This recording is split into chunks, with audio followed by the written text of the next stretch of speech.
La cuestión aquí es el futuro, cómo hace Argentina para despegar de este presente y de un pasado cíclico que retorna para condicionarla y encontrar un horizonte prometedor para la Argentina, para todos. Bueno, ¿qué peso tiene, por ejemplo, la economía del conocimiento, el conocimiento que se construye en las aulas argentinas?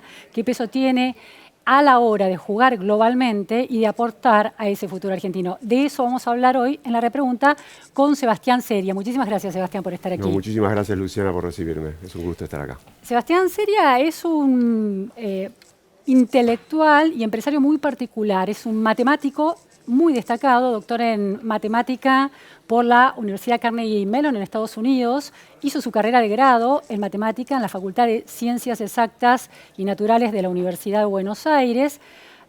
De aquí despegó y se fue al mundo, un cerebro que se fugó, de eso vamos a hablar, y construyó empresas, fundó empresas muy importantes, muy claves en el mundo de las finanzas y en el desarrollo de modelos matemáticos para prever los riesgos, para controlar los riesgos de ese mundo de innovación financiera, ¿no? También importantísimo para el fluir de los capitales y alentar el crecimiento en los países. Bueno, pero además de ese mundo fundó una empresa muy importante, Axioma, que vendió en 2019 y hoy es el CEO de Contigo, una empresa en alianza con otra organización alemana, y miró a la Argentina y pensó, ¿cómo le agradezco lo que me dio? Entonces aportó al edificio Cero más Infinito de la Facultad de Ciencias Exactas de la UBA, que se inauguró el año pasado, un emprendimiento estatal que atravesó varias gestiones, de la última de Cristina Kirchner, también la de Mauricio Macri, y finalmente se inauguró el año pasado en la gestión de Alberto Fernández, 30 millones de dólares, ese edificio diseñado por el arquitecto uruguayo que estudió en la Facultad de Arquitectura de la Universidad de Buenos Aires. Cero más Infinito en esa facultad, fuiste el promotor, diste la primera inversión, $150.000, y estuviste muy involucrada para que saliera. Entonces, realmente un perfil interesante, y acabas de recibir la semana pasada el doctorado honoris causa también por la Universidad de Buenos Aires.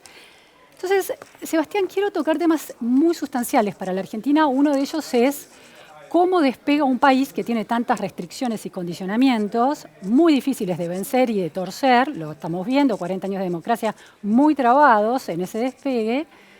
Cómo se inserta en la economía del conocimiento, que casi es la única que hay, diríamos, ¿no? No hay sector que no esté atravesado por el conocimiento. ¿Cómo se ve para un inversor en ese sector, cómo se ve la Argentina desde Londres, donde residís ahora, respecto de la posibilidad de entrar a esa economía de tanto valor agregado? Bueno, muchas gracias. Muchas preguntas en lo que me contás y quisiera empezar por quizás tomar dos palabras que dijiste, una con la que estoy, una que me encanta y la otra que me gusta menos. La primera es el agradecimiento. Yo soy producto de una universidad pública y gratuita, y todo lo que logré profesionalmente se lo debo a la Universidad de Buenos Aires, con ese agradecimiento eterno que le voy a tener siempre. El hecho de que me hayan dado un doctorado honoris causa es para mí el honor más grande que recibí en mi vida y el reconocimiento más grande, más allá de los éxitos empresarios, académicos o el que fuera. La otra palabra que quería tomar de lo que dijiste es un cerebro que se fugó, que me parece que es un término que se usa mucho en la Argentina, esta idea de la fuga de cerebros. Y a mí siempre me gusta decir que no me gusta hablar de la fuga de cerebros, porque la fuga implica que uno está o encarcelado o atrapado, y la fuga implica que uno se quiere escapar de algo, mientras que yo veo a los argentinos que se van al exterior como una diáspora, como gente que quiere mejorarse, que quiere aprender de otras culturas, de otros lugares que son también de excelencia, con distintos objetivos. O sea, yo cuando me fui no tenía el objetivo de quedarme, yo tenía el objetivo de volver y volver al país y tratar de llevar muchas de las cosas que aprendí de nuevo.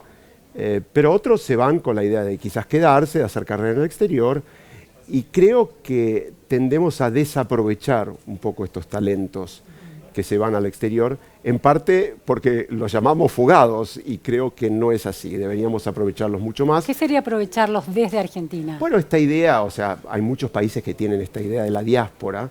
Yo fui durante un tiempo coordinador de la red Raíces en el exterior, en el noreste de Estados Unidos. La Red Raíces evolucionó de ser un programa que intentaba repatriar científicos en Argentina a convertirse en un programa donde estimula la colaboración entre los científicos que están en el exterior y los argentinos, ya sea haciendo convenios, tratando de hacer donaciones, recibiendo estudiantes en cualquiera de las dos direcciones, o recibiendo profesores acá, organizando seminarios. Muchas de esas cosas las organicé. Y en el mundo virtual, para terminar con esto, quizás esto cambia, ¿no? Porque esta idea de que los argentinos pueden ayudar a la distancia es una cosa mucho más realista. Ahora, la palabra diáspora en la concepción que estás desarrollando tiene un sentido positivo, la idea de que esa influencia y esa posibilidad de volver, aunque no sea real ese regreso, está inscrito en esa lógica, ¿no? Se puede seguir aportando a la Argentina desde afuera. Ahora, para un matemático que además profundiza su formación hasta el nivel del doctorado, ¿no? Profundamente exigente, que salta al mundo de la empresa, que decide quedarse afuera, ya llevas 35 años afuera. Muchos. No estás volviendo por el momento. No y estás volviendo. Desarrollando tu vida empresarial en otro territorio global. Entonces, ¿qué es la Argentina para esa mirada de alguien que reconoce el valor de la Argentina y de la educación que da la Argentina, que alguien que reconoce a sus profesionales y el interés de seguir en contacto, pero que no vuelve a desarrollar su vida económica? Entonces, ¿qué es la Argentina en ese mapa global de tu sector, por lo menos, que es el financiero cruzado por la generación de datos y de algoritmos de mucha calidad? Bueno, yo te diría que es un caldo de cultivo ideal, tanto es así que nosotros en el 2016 decidimos abrir un centro de investigación y desarrollo en Argentina. Nosotros hoy tenemos 50 personas en Contigo que trabajan en Argentina, que es una combinación de computadores científicos, matemáticos, estadísticos, un poco de todo, porque creemos que en Argentina hay un gran talento, hay un gran recurso humano, hay una gran formación, y que lo que tratamos de hacer es elevar de alguna manera con experiencia, que es la que tenemos nosotros en el exterior, para que ese talento pueda estar a la altura y pueda ayudarnos a desarrollar nuestra empresa. Creo que no soy el único, hay muchas empresas. Mi hermano, por ejemplo, gestionó Santiago, sí. Que fue el decano de la carrera de... No, es el director de la carrera de licenciatura de computación. Claro, en ciencias exactas también. Ciencias exactas. Claro. Y que no tiene nada que ver con mi involucramiento, pero él durante mucho tiempo fue el director de una empresa de software americana que tuvo un centro de investigación y desarrollo. Tiene un centro de investigación y desarrollo. Él tenía 300 personas acá. Sí. Y eso generó, primero, ellos reconocieron que en Argentina se podía hacer desarrollo de primer nivel, pero al mismo tiempo eleva al nivel de la gente que trabaja acá porque tiene la experiencia de trabajar con una empresa internacional, con software de última generación. Entonces, nosotros vemos, yo personalmente, mi empresa, y no lo hicimos porque soy argentino, obviamente porque soy argentino hice la presentación, pero más allá de eso, vemos a la Argentina como un lugar que tiene muchísimas ventajas desde el punto de vista cultural, desde el punto de vista del uso horario con respecto a Estados Unidos, con respecto a la formación y con respecto sobre todo al potencial. Ahora, ¿esas ventajas y ese potencial tiene que ver con la calidad de los recursos humanos para este tipo de sectores o estás pensando, ese análisis lo estás planteando en términos de un futuro de Argentina para integrarse en ese desarrollo global? ¿Cuál de las dos cosas? Yo creo que acá tenemos un problema que se llama el huevo y la gallina, ¿no? Que es constante en muchas de las discusiones que tenemos. A veces lo llaman el problema de la correlación y la causalidad. Yo creo que esto es un proceso. Y ese proceso de sofisticación, si lo querés llamar, de desarrollo de un sector, lleva su tiempo. Es un plan a largo plazo. Vos hablabas del edificio que se hizo como política de Estado a través de 3 gobiernos. No es la única política de Estado que se hizo a través de 3 gobiernos. La ley de software y la ley de conocimiento también se hizo como política de Estado durante 3 gobiernos o 4. Y eso lo que te da es la capacidad de construir algo que evoluciona con el tiempo. Y yo creo que eso, lo que estamos construyendo en Argentina, son capacidades. Y esas capacidades vemos cómo evolucionan. Es decir, Argentina al principio quizás empezó, digamos, tomando como excepción a Mercado Libre, pero quizás empezó con esta idea de hacer un poco el outsourcing, ¿no? Sí. Del resto del mundo, pero fue evolucionando. Es decir, las empresas argentinas de hoy, hablamos de Emiliano Kargeman, hace producto. Entonces, ¿Qué tiene de bueno el producto? El producto es mucho más escalable. Nosotros no tenemos la escala de la India para hacer consultoría a súper gran escala, para hacer el outsourcing y el desarrollo de software para otros a súper gran escala. Pero tenemos buena escala para hacer producto. Y ese producto nos puede ayudar a desarrollarnos. Lo que estamos haciendo es evolucionando en cada vez agregar más valor agregado. Ahora, Sebastián, el ejemplo de Emiliano Kargieman es interesante porque en un sector como el de estos satélites que mapean minuto a minuto eventualmente el mundo, él plantea lo siguiente, que se desarrolla dentro de una incubadora del Estado, el INVAP, pero que cuando tiene que construir su satélite tiene que mudar su fábrica a Uruguay, porque la cadena logística y las regulaciones de exportación e importación argentina son muy restrictivas para ese desarrollo. Y por otro lado plantea que no hay recursos humanos formados para desarrollar ningún sector de tecnología, para crear ya no 200 Satellogic, él es el CEO de Satellogic, sino ni siquiera 15 Satellogic. ¿Cuál es tu mirada sobre eso? Bueno, es un muy buen punto que me encantaría debatir con Emiliano, al que respeto, no solo respeto muchísimo, sino que admiro como empresario, como alguien que también fue a la Facultad de Ciencias Exactas y Naturales. A ver, hay distintos temas ahí, ¿no? Está el tema logístico del que no soy experto, es decir, cuáles son sus facilidades o no de importar las cosas que él necesita.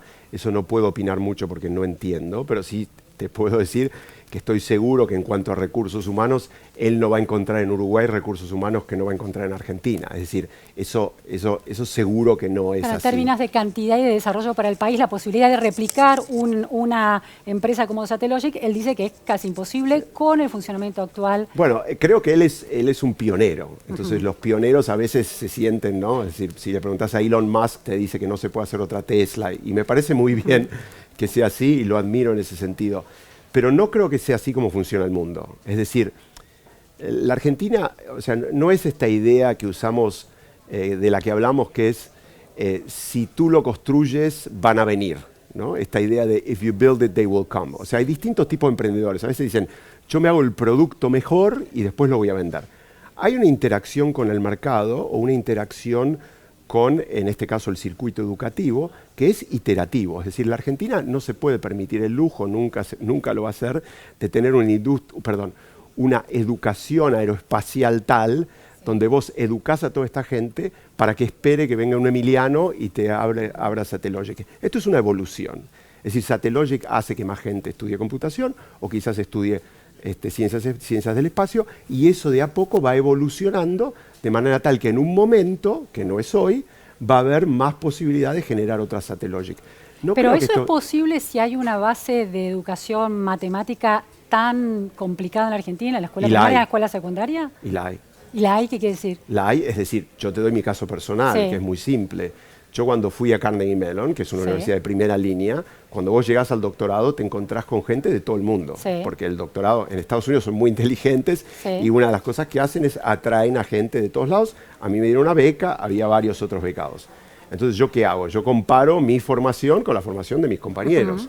¿Qué me decían mis compañeros? Mis compañeros me decían simplemente, pero vos esto ya lo estudiaste. Y dije, sí, esto ya lo estudié. ¿Por qué?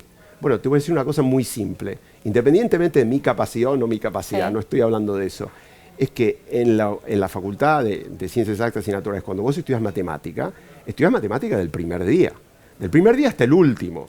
Y uno puede decir, bueno, es una exageración que solo estudies matemática, quizás estudias computación y otras cosas. Sí, ciencia básica, pero en Estados Unidos eso no existe. Esta idea del ciclo básico común que acá tenemos, que dura un año, en Estados Unidos dura 2 o 3. Es decir, la especialización matemática es una cosa que pasa al final de la carrera. Entonces, ¿qué pasa? Yo tenía más álgebra que cualquiera de las álgebras que hubiese tomado cualquier alumno que estaba en el mismo momento conmigo. Pero Sebastián, en ese punto, dos cuestiones. Por un lado, estás hablando de una experiencia educativa de hace 30 años. No, es hoy. La misma experiencia educativa. Pero, a ver, la cantidad de chicos que terminan secundario, la cantidad de chicos que terminan secundario con conocimientos de calidad y en tiempo y forma es el 16% en Argentina de un secundario al que entra solamente la mitad de los que llegaron a la primaria, terminan la primaria. Entonces, esas excepciones, esas puntas del iceberg, como representa tu caso, que además fuiste a una escuela muy competitiva como el ILSE, con examen de ingreso, no Yo son no la tenía más... examen de ingreso cuando entré. Bueno, pero, hoy en día sí, claro, pero bueno. Pero digo, pero es una escuela realmente muy exigente, sí, ¿no? sí. Entonces digo, esas son excepciones dentro de una Argentina que tiene un destino común muchísimo más complicado en términos educativos, por ejemplo. Mira, yo te voy a decir, en Estados Unidos, y obviamente yo es un país que admiro muchísimo, no es para hablar mal de Estados Unidos, pero si vos tomás la media de la escuela secundaria de Estados Unidos, te diría que es mala o muy mala. Es mejor que de acuerdo con las pruebas internacionales PISA, es mejor que la Argentina. Podría ser, o sea, tiene que ver con un montón de parámetros con los que no soy un experto en educación como para juzgar eso, pero te diría que este tema de alguna manera de la desigualdad educativa existe en muchos lugares del mundo. Existe mucho menos en Singapur que en Estados Unidos, existe mucho menos en Holanda y Suecia que en Estados Unidos, pero existe en otros lugares. No creo necesariamente que eso sea el impedimento. Creo que esto es un proceso. Es un proceso difícil. El proceso del desarrollo lleva su tiempo. Está claro que nos ha ido mal. No te voy a decir que nos ha ido bien porque yo soy muy optimista sobre el futuro, pero está claro que en el pasado no nos ha ido bien. Pero tenemos que entender que no es fácil desarrollarse como país. Los países que han logrado desarrollarse son muy pocos y lo han logrado en condiciones distintas de lo que le han logrado a la Argentina. Entonces, la posibilidad es si la Argentina lo puede hacer mirando a futuro o no. Y yo creo en cuanto a la educación o en cuanto a lo que pasó, creo que hoy que nosotros contratamos alumnos de la Facultad de Ciencias Exactas y Naturales, donde yo veo lo que está, y mi hermano, hablábamos antes, es el director de la carrera de computación, la formación continúa siendo excelente. ¿Es suficiente? Quizás no, pero ten en cuenta lo siguiente. En los últimos 3 años hemos duplicado la cantidad de gente que entra a carreras de informática en el país. Hemos pasado de 20.000 a 40.000. Es un progreso. Eso es un proceso que lleva su tiempo, pero que estamos en el camino correcto. ¿Y por qué? Porque hemos tenido una política de Estado que nos garantiza y que nos ayuda a acompañar ese proceso de creación de recursos humanos. No lo hicimos antes y esperamos después. No creo que eso sea posible. Creo que Emiliano no está en lo correcto en decir que tendríamos que tener toda esta gente para que puedan venir los Satellogic. Creo que eso es una evolución y eso nos toca como país en vías de desarrollo. Ahora, la política de Estado a la que te referís es la ley Sí, a la ley de software y la ley de conocimiento. Ahora, el gran problema que lo señala el sector, de ahí un dólar especial para el sector, tiene que ver con la macroeconomía argentina, por ejemplo, el tipo de cambio, la brecha, la famosa brecha entre el dólar, los dólares paralelos de distinto tipo y el dólar oficial. ¿Cómo se compensa, cómo se balancea esa idea de que hay una política de Estado que permita el desarrollo del sector cuando la macroeconomía tiene tal nivel de problemas y no parecen tomarse las medidas necesarias para corregirla? Otra vez, o sea, yo no soy economista y no voy a hablar mucho de macroeconomía. Pero como hombre claramente de empresas la brecha, para mí la brecha no es un problema en el sentido de que mi empresa sigue contratando gente aquí en Argentina. Está claro que crea un problema que tiene que ver con la informalidad, con gente que pasa a ganar. O sea, a ver, déjame rebobinar un segundo. Hay un problema, hay un cambio fundamental en este mundo, que es el tema de la movilidad del trabajo. Es decir, con la virtualidad, lo que ha ocurrido es que muchas empresas que requerían que la gente estuviera en la oficina, hoy no requieren que la gente esté en la oficina. Y eso ocurre particularmente en las áreas que tienen que ver con la ciencia del conocimiento. Está clarísimo. Este es un problema mundial. A mí me pasa en mi compañía en Nueva York, en Londres, me pasa en Hong Kong, me pasa en todos los lugares del mundo donde yo tengo oficinas. ¿Qué pasa? Compito con gente que ofrece a mis empleados condiciones de trabajo muchísimo más flexibles. Eso en la Argentina no solo ocurre, sino que además tenés el agravante de trabajar por $1 en el exterior. Creo que el gobierno está tratando de hacer algunas cosas con dólares diferenciales, pero bueno, es un problema claro que hay que tratar de resolver. A mí, cuando hablamos, o sea, te decía antes que es un proceso largo, que va a llevar su tiempo, y creo que lo que tenemos que pensar es que la Argentina necesita generar dólares. Está clarísimo que la Argentina necesita... O sea, para mí la restricción externa es un problema clave que no podemos ocultar que existe. A la Argentina le faltan dólares, los dólares se consumen de distintas maneras y no hay suficientes dólares para todo lo que uno quiera hacer. Ahora, Entonces, hay otro cálculo que dice que los argentinos tienen en el colchón 245.000 millones de dólares, es decir, que la restricción externa no es tal, sino que hay una restricción interna dada por la política económica que condiciona, desmotiva invertir y confiar en el país. bueno, ahí hay dos cuestiones importantes. La primera es hay que diferenciar flujo de stock. Es decir, la Argentina tiene stock de dólares, perdón, los argentinos tienen stock de dólares, que no es lo mismo que la Argentina tiene stock de dólares. Eso quiere decir que los tiene en los lugares equivocados, entre comillas, lo tiene bajo el colchón, en la caja de seguridad, en lugar de tenerlo en el sistema bancario. O racionales porque el sistema bancario ofrece pocas garantías. Lo que vos quieras, digamos, sea uno, sea el otro, pero están los dólares en el lugar equivocado, no deberían estar ahí. Entonces, claramente ahí tenés un tema de stock, es decir, que la Argentina quizás tiene dólares para invertir, pero el tema de la restricción interna es una cuestión de flujo. De la manera en que se resuelve es aumentando las exportaciones, esto es claro. Tenemos que buscar maneras de aumentar las exportaciones en la Argentina. ¿Cuál es la buena noticia, Luciana? Que el mundo está pidiendo lo que la Argentina tiene para ofrecer. Yo no creo que los recursos naturales sean la solución a largo plazo, pero sí nos dan un puente fenomenal para duplicar nuestras exportaciones. Y si duplicamos nuestras exportaciones, la restricción externa se va. Y si la restricción externa se va, la brecha cambiaria se va. Es decir, pero, yo no te puedo solucionar el problema mañana, pero te lo puedo solucionar en mediano y largo plazo. El agro, uno de los sectores que más aporta en términos de divisa, aportó 11.000 millones más en el último año, ¿no?, que el año anterior. En fines 2021 ya había aportado 11.000 millones de dólares más. Y este país no aprovechó esa diferencia marginal tan positiva. Y así ha venido sucediendo históricamente. Entonces, ahí hay una cuestión de la política. Vos sostenés y subrayás muy consistentemente tu optimismo en relación a la Argentina. ¿En qué se basa ese optimismo? Con una historia de la Argentina de los últimos, estoy pensando solo del regreso a la democracia hasta aquí, no ya hacia atrás, porque ya sería demasiado, que demuestra que comparado con la región, este país ha generado nuevas deudas. Fundar, que es esta organización del sector civil, del tercer sector que creaste, hizo un trabajo de investigación comparando el gasto del Estado entre Brasil, Chile, Uruguay, Argentina y Perú, creo que era, y cuánto había logrado reducir la pobreza medido en dólares gastado por día. Bueno, Argentina es el segundo país que más gasta, después de 11% del PBI se va en eso, y duplica o triplica la pobreza de Chile y Uruguay. Entonces, evidentemente hay algo que no está funcionando más allá del optimismo. Entonces, ¿en qué se basa tu optimismo si aún con los datos de Fundar sobre la mesa el resultado es tan negativo? Bueno, a ver, la pregunta es, uno, ¿qué hace con la información? Y mi filosofía siempre fue aprender y pensar en un futuro quizás distinto.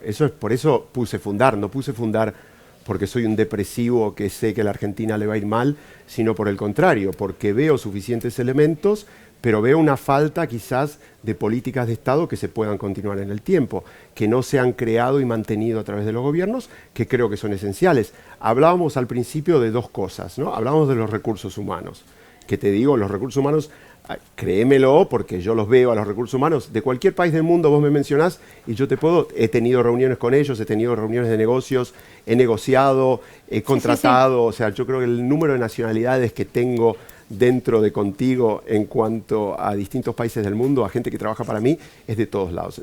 No tenemos nada que envidiar, punto. No tenemos nada que envidiar. Esos sectores de clase media que logran una ubicación muy destacada, eso no es la Argentina, ¿no? O bueno, es parte de la Argentina, no es una radiografía del todo. Es una parte de la Argentina, pero es como decir que Estados Unidos es Nueva York. O sea, Estados Unidos es muchas cosas distintas y tenés gente muy distinta en distintos lugares de Estados Unidos que tenés en Nueva York. Pero bueno, volvamos a los recursos humanos, los tenemos. Están bien utilizados, mal utilizados, los podemos utilizar mejor. Nosotros creemos que seguro lo podemos utilizar mejor y yo creo que los argentinos tienen una gran potencialidad. Punto. Optimista en ese sentido, porque si no empezás con buenos recursos humanos, vas mal. Esto viene de la educación pública, viene de años, lo que quieras, pero existe. No sé si tiene que ver con la formación de alguna manera que recibimos durante tantos años, no sé si tiene que ver con la cintura que desarrollamos por lidiar con todas las dificultades, pero yo creo que eso está y se queda, digamos. No creo que esté disminuyendo en el tiempo, eso no estoy para nada convencido. Lo segundo es... Ahí no estás tomando datos que indican estancamiento de los aprendizajes de los argentinos en los últimos 20 años. Sí, puede ser que estemos estancados, pero otra vez, voy al potencial. A mí soy un tipo, o sea, yo cuando empecé mi empresa, la empezamos 2 personas. Sí. Y competíamos, nuestro competidor era un competidor que tenía, creo que $200 millones de ventas, cuando nosotros teníamos 0, tenía una historia de 20 años y tenía 300 empleados. Y yo decidí hacer un producto para competirlos. Es decir, no me asusté, no pensé, esto es imposible. Es decir, si yo hubiese mirado los datos, vos podés concluir o que estoy loco o que no miré los datos. Pero no, yo dije, tengo una ventaja competitiva. Los datos tienen siempre un porcentaje menor de gente de estudiantes que aprenden mucho, ¿no? Entonces siempre está ese. Sí, bueno, pero en el fondo ellos son los que pueden arrastrar al resto. O sea, yo creo mucho en esta idea de liderazgo como para... O sea, si usamos el liderazgo para llevar, ¿no? En lugar de para empujar para atrás, eso creo que puede ser muy positivo. Volvemos a las razones para ser optimistas. Creo que mi optimismo, primero, está basado en datos intelectuales, es decir, en datos certeros. Es lo que hacemos en Fundar. En Fundar hacemos políticas públicas para el desarrollo basadas en evidencia. Entonces, te hablaba de los sectores de los recursos naturales. ¿Qué veo? Veo que en lugares donde hemos mantenido una política de Estado, por ejemplo, ya hablamos de la economía del conocimiento, la Argentina puede desarrollarse, puede crear empresas competitivas, Mercado Libre es una de ellas, pero existen muchísimas otras, puede crear unicornios como en cualquier otro lugar del mundo y está evolucionando, es decir, no hace solo outsourcing del desarrollo de software para otras empresas, sino que crea productos y crea cosas únicas en el mundo. Entonces, otro tema positivo. Después tenemos todo el tema de otras industrias, digamos, tenemos la biotecnología. ¿Cuántos países en el mundo que han desarrollado una semilla para el trigo resistente a la sequía? Yo te digo, muy pocos, si alguno. ¿Cuántos países hay en el mundo que tienen una industria de satélites sofisticada? Muy pocos. Te digo algo respecto al agro, tan clave, como vos señalás, y la biotecnología y el peso que tiene, ¿no? Es un sector muy tecnificado en la Argentina. El balance de los últimos 10 años es que en la Argentina el Brasil creció el 100% en términos de toneladas de granos y en la Argentina el sector creció 0 en los últimos 10 años. Mirá, a ver, el agro tiene una gran potencialidad y el mundo está cambiando en cuanto a lo que requiere del agro en Argentina. La pregunta siempre es la potencialidad de lo que puedes hacer. Los datos del pasado, otra vez, yo creo que este año las exportaciones subieron, a veces tenés sequía, a veces no tenés sequía, claramente la Argentina tuvo regímenes macroeconómicos complejos, pero más allá de eso la pregunta es si está o no está el potencial, es decir, ¿de qué te agarrás para ser optimista? Yo me agarro de cosas concretas. Mi optimismo no es naif. Está esta idea de que ser pesimista está basado en evidencia, pero ser optimista es naif. Para nada. Mi optimismo está basado en cosas concretas, en casos de éxito que hemos tenido en la Argentina. Entendamos que desarrollarse es difícil. Pero si uno sos un matemático y tu aporte es la medición del riesgo a través de modelos matemáticos, es decir, que los datos son claves para el modo en que vos ves la realidad, la vida, los negocios. Yo no digo ignorar los datos. Claro, digo, los datos de la Argentina, de la historia que ha recorrido Argentina, no son alentadores en ese sentido. Si el potencial que uno podía esperar en la década del 80... No son alentadores en algunos lugares, son muy alentadores en otros. La pregunta es en qué te enfocás. Bueno, la pobreza, el vaso medio lleno, niveles de pobreza. Clarísimo, el tema de la pobreza es un tema gravísimo que tenemos que resolver. Y no lo hemos podido resolver de la manera que hay que resolverlo. Empleo formal, privado estancado en 2011. Tenemos que agrandar la torta. Es obvio Inflación. que tenemos que agrandar la torta. Pero se puede agrandar la torta. Es mucho más difícil agrandar la torta o agrandar la torta que otros países lograron agrandar, como Corea en 1960.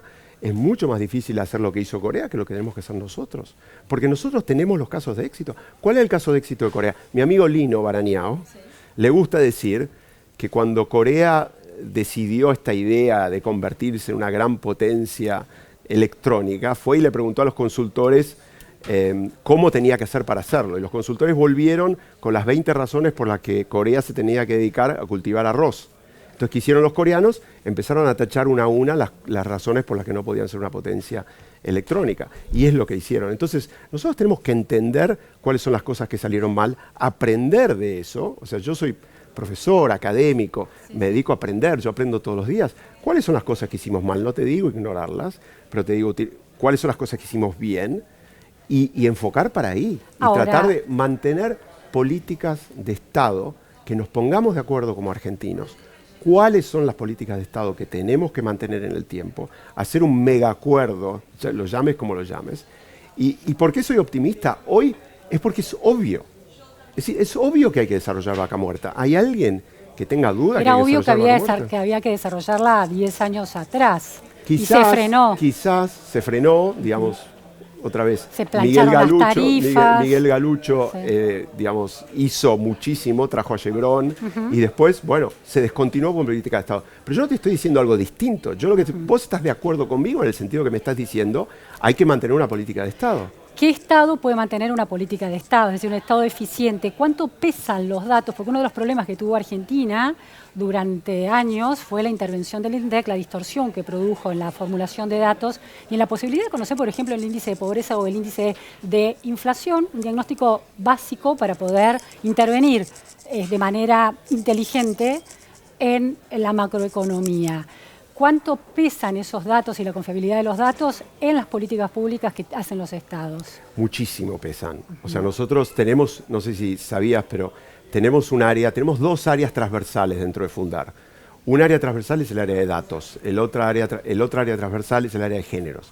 Porque nosotros pensamos que toda política de desarrollo tiene que estar pensada desde el punto de vista de géneros también. En cuanto a datos, nosotros pensamos que es esencial. Estamos hablando de nuestro director de datos, Dani Yankelevich, que es un graduado de la SLAI, que se educó afuera, que fue un empresario, que tuvo su propia empresa, y él es el que maneja nuestra área de datos. Nosotros en datos, ¿qué es lo que estamos tratando de hacer?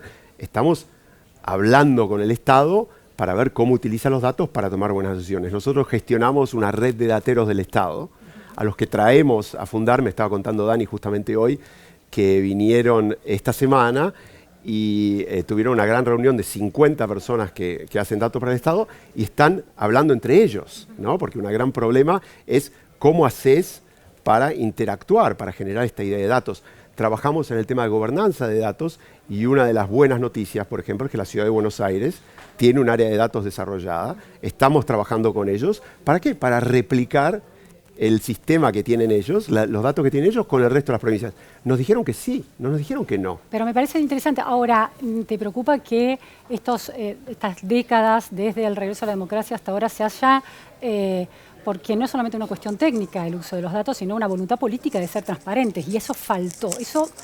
Por eso el peso del pesimismo en la Argentina, ¿no? La política tuvo la posibilidad de hacer las cosas bien, ingresaban dólares y se manipularon datos para ir disfrazando realidades. Eso es falta de voluntad política. Es decir, ¿cuánto condiciona la política?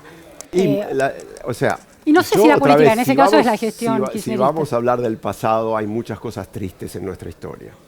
Y creo que si vamos a volver cada vez a las cosas tristes en nuestra historia, nos va a ir mal. Las cosas tristes de nuestra historia las tenemos que superar. No te digo olvidar, superar. Y eso como país lo tenemos que superar. Buena noticia, el INDEC hoy no tiene los problemas de los que hablabas antes, y esa transparencia existe. Ahora, ¿es un INDEC que está, digamos, en la última de las últimas? No lo sé, porque tiene no estoy problemas adentro. En el censo, pero más allá de eso, esos problemas de los que hablabas, no tenemos muchos de los problemas que tuvimos en el pasado. No nos olvidemos que en la Argentina, en mi facultad, entraron con los palos en 1966 y le pegaron a los científicos, ¿no? Bien. Palazos. Entonces, este mundo de hoy es mucho mejor que ese, donde le pegaban a los científicos. Claro. En ese sentido, hablábamos del cero más infinito. El cero más infinito es una idea de orgullo del Estado, diciéndole a los científicos, acá les pongo un edificio diseñado por uno de los mejores arquitectos, porque el cero más infinito, más allá de mi contribución, fue financiado por un crédito de la CAF, fue financiado por el gobierno, fue impulsado, como hablábamos antes, por distintos gobiernos, y el Estado le está diciendo a los alumnos, vengan a estudiar acá, este es un lugar emblemático, icónico, nosotros estamos invirtiendo en ustedes, vengan y hagan lo mismo. ¿Sabes lo que me decían ayer cuando estábamos en el edificio visitándolo? Me decían, está muy limpio el edificio. Las paredes no están pintadas. Claro. Y decían, pero ¿esto por qué? Y yo les decía, o sea, lo obvio es, esto va a terminar mal, digamos, Claro. ¿no? Esto va a terminar pintado. Y yo decía, no es así. Es que el Estado te muestra su respeto poniendo este edificio a tu disponibilidad. ¿Y vos qué haces? Vos devolvés. Es decir, los argentinos cuando van a Japón, ¿tiran papeles en la calle? No tiran papeles en la calle. Entonces no está intrínseco en nuestro ADN de tirar papeles en la calle. A veces lo hacemos porque no respetamos al Estado o porque tenemos esta idea de que el Estado nos maltrata. Y el Estado en este país maltrata a mucha gente. Y eso es una de las cosas que tenemos que cambiar. Sebastián, última cuestión. Un hombre, bueno, con una vastísima experiencia en ese sector tan desafiante que es el sector financiero. ¿Vendrías, más allá de esta unidad que tenés con 50 personas contratadas, muy expertos en el desarrollo de estas herramientas de cálculo del riesgo, vendrías a invertir en la Argentina a crear una empresa como la que creaste en Europa o la que creaste en Estados Unidos? Mira, a ver, primero con el tema de las finanzas internacionales es importante clarificar una cosa que para mí es importante, ¿no? Es esta idea de dónde viene el dinero en el mundo. Porque nosotros tenemos esta idea cuando hablamos de finanzas, de fondos especulativos del corto plazo, tenemos una idea que no es la idea verdadera. Sí, de no lo que sé son si las todos los finanzas. argentinos, pero por ejemplo el oficialismo gobernante habla de fuga de capitales, ¿no? Es un Bueno, concepto muy instalado. Yo creo que, o sea, a ver, si vos hablas de qué color es el caballo blanco de San Martín, es blanco. Si vos hablas de los fondos especulativos de corto plazo, ¿cuáles son los fondos especulativos de corto plazo? Los que especulan en el corto plazo. Sí, los que son. Los que son. Es decir, es así, Sí, está sí, en sí. el nombre. No hay Sí, que sí. sorprenderse si Ay, vienen, claro. ponen plata y después se van. Sí, Es sí. decir, que es lo que pasó durante muchísimo tiempo en el gobierno anterior. Y eso no hay que sorprenderse, hay que ser inteligente. Uno dice, bueno, si yo les voy a abrir la puerta a los fondos especulativos de corto plazo, Sí. los fondos especulativos de corto plazo me van a traer plata y me la van a sacar cuando ellos crean que es el corto plazo necesario para sacarla. Entonces, creo que primero es importante un poco demitificar las finanzas y pensarlo como que todas las finanzas tienen que ver con los fondos especulativos de corto plazo. Las finanzas internacionales tienen que ver con el manejo del dinero del mundo, que en un 60% está en manos de instituciones. ¿Qué son instituciones? Instituciones son pensión. fondos de pensión, que pueden ser nacionales o sindicatos, Sí. pueden ser fondos soberanos, pueden ser endowments, Sí. pueden ser aseguradoras. ¿Cuál es el fondo de pensión más grande del mundo? El fondo de pensión de los empleados japoneses, del gobierno japonés, que tiene 1.3 trillones de dólares. Bien. 1.3 trillones de dólares. Entonces, ¿por qué te digo que esto es importante? Porque las finanzas está pasando por un momento súper interesante. ¿Qué es? Que ahora los fondos, por ejemplo, el fondo japonés dice, nosotros tenemos que usar nuestro dinero no solamente para generar un retorno manejado Sí. por el riesgo que tenés vos, sino que tenemos que usar nuestro dinero para tratar de ayudar en temas de cambio climático. Entonces, Sí. ¿qué hace el fondo de inversión japonés? Le dice a los que manejan el dinero, vos tenés que invertir el dinero con estos criterios.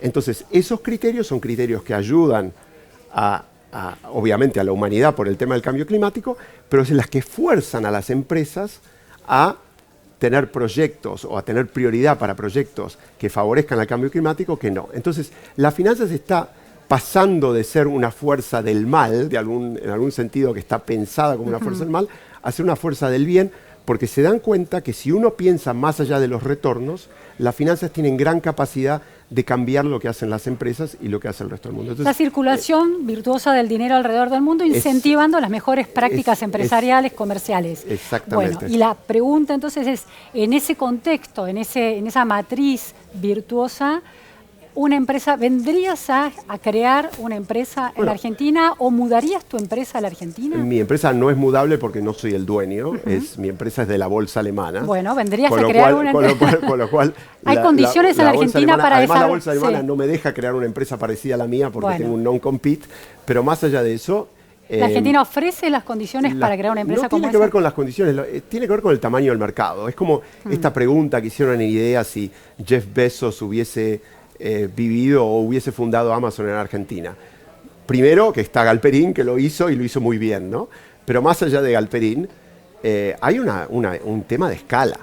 Entonces, el mercado americano a mí me permitió porque tiene escala. Claro, Entonces, yo le podía vender a mucha gente. En Argentina no hay tanta gente para vender. ¿Qué es lo que eso te dice? Que desde el punto de vista geopolítico, nosotros tenemos que pensar en crear esa escala. ¿Y cuál es la manera obvia de generar escala en un país como la Argentina, que está en Latinoamérica? Es tratar de abrazarse a un mercado que nos quede cerca, donde tratemos de generar escala. ¿Brasil? Brasil, Chile, Colombia. Bien. Entonces, para responder a tu pregunta, si uno lograra generar un mercado de ese tamaño, una empresa como la mía, perfectamente, como tendría un mercado de ese tamaño, podría perfectamente vivir en la Argentina. Muchísimas gracias, Sebastián No, Celia, gracias por a estar vos, en la Luciana. repregunta. Esto fue todo. Muchas gracias a todos.